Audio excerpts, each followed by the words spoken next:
saya akan membahas bagaimana sih contoh membedah jurnal ya. Kalau kemarin kita sudah bicara bagaimana caranya, yaitu ada dua cara kalau menyimak video saya sebelumnya, yaitu yang pertama adalah menggunakan metrik, yang kedua menggunakan mind map begitu. Positif dan negatifnya kemarin sudah dibahas dalam video sebelumnya.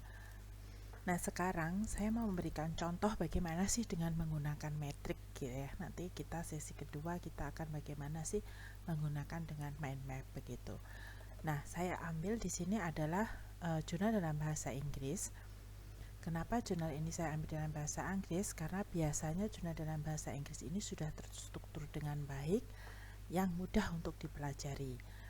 Jurnal yang baik pertama dia harus mempunyai judul ya, mempunyai judul. Tentu saja judulnya itu sesuatu hal yang menarik. Sini saya kasih merah ya, di sini harus ada judulnya. Judulnya di sini judul, maaf tidak terlalu terlihat, mungkin kita akan rapikan. Jadi judul ini harus membuat sesuatu yang membuat orang itu cukup untuk menarik dan sehingga kepengen tahu. Ini ya judulnya ini menarik. Kemudian yang kedua kita lihat bahwa harus ada penerbitnya. Nah, ini penerbitnya kita lihat Global Business and Management Research and International Journal. Ini penerbitnya, kemudian ada volumenya, ada nomornya, dan yang terpenting adalah tahunnya. Kenapa harus seperti ini? Karena tahun di sini itu nanti akan melihat apakah ini update seperti yang tadi dibicarakan, maaf sebelumnya, ataukah tidak. Karena kalau jurnal terlalu lama berarti dia sudah out of date. Jadi sudah tidak menarik lagi, isunya sudah tidak memberikan suatu hasil yang baru. Kemudian di sini adalah penulis atau kita sebut dengan author. Ini author pertama, author kedua, author ketiga. Nah, biasanya kalau author itu ada emailnya, kita sebut dengan korespondensi author. Korespondensi author. Korespondensi author itu artinya apa? Dia yang surat menyurat dengan penerbit. Jadi dia yang memasukkan, kemudian berhubungan karena ada review-review itu kepada penerbit, namanya koresponden author. Selanjutnya di sini ada abstrak ya. Abstraknya modelnya macam-macam, bisa menjadi satu kesatuan, tetapi harus ada isi purpose, tujuannya, harus ada isi desain, harus ada finding, ada bisa ini pilihan, ini opsional. Ini bisa pilihan, bisa ada bisa tidak, tetapi ini adalah hal yang paling utama harus ada. Nah, kemudian tidak kalah pentingnya juga bahwa di sini harus ada ini kita lihat di sini ada namanya halaman. Halaman ini penting. Halaman itu tidak harus dari pertama, tetapi tergantung pada jurnalnya itu apa. Nah, ini adalah hal yang di halaman pertama. Kemudian di sini ditulis. Nah, makanya di sini akan dituliskan. Di sini akan dituliskan apa yang menjadi judulnya, ya, judulnya. Ini judulnya apa? Ditulis di sini ini judulnya. Kemudian pengarangnya siapa? Sesuaikan.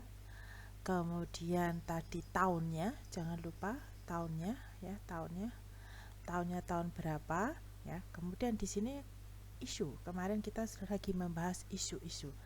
Nah, isu pentingnya ini ada pada introduksi. Itu bisa kita baca nanti apa sih yang menjadi isu penting. Nah, di sini kita bisa lihat, nanti kita bahas pada pertemuan tatap muka, tapi kita bisa melihat contohnya isu di sini. Ya, isu itu ada di sini, dari mulai di sini. Kemudian di sini the research question ya, pertanyaan itu atau disebut dengan kita sebut dengan rumusan masalah ya. Jadi rumusan masalah itu ada di sini atau research question. research question ini apa yang menjadi pertanyaan. Nah, research question ini nanti pasti akan harus terjawab. Karena kalau tidak terjawab, maka dikatakan bahwa penelitian ini gagal. Kemudian harus dijawab dengan cara apa? Dengan pembahasannya. Nah, dari pembahasannya harus dijawab dengan di sini. Nah, kita lihat di sini.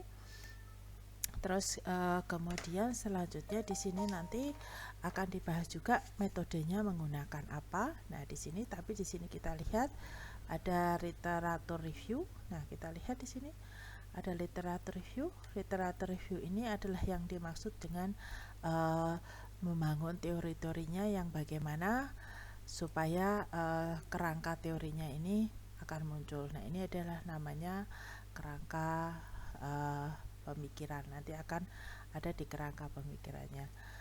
Gitu ya. Jadi ini untuk sementara bagaimana kita memasukkan jurnal ini, ada isu, ada teori, ya, ada teorinya, kemudian selanjutnya nanti ada metodenya, kemudian ada pembahasan, kemudian hasil, yang jangan sampai lupa hasilnya. Nah, ini ditulis di sini, ditulis dalam bentuk metrik supaya nanti bisa terbaca dengan baik. Begitu untuk sementara untuk penjelasan apa saja yang perlu diperhatikan ketika kita akan membedah jurnal. Detailnya bagaimana itu nanti kita pada saat pertemuan. Terima kasih, selamat jumpa pada tutorial berikutnya.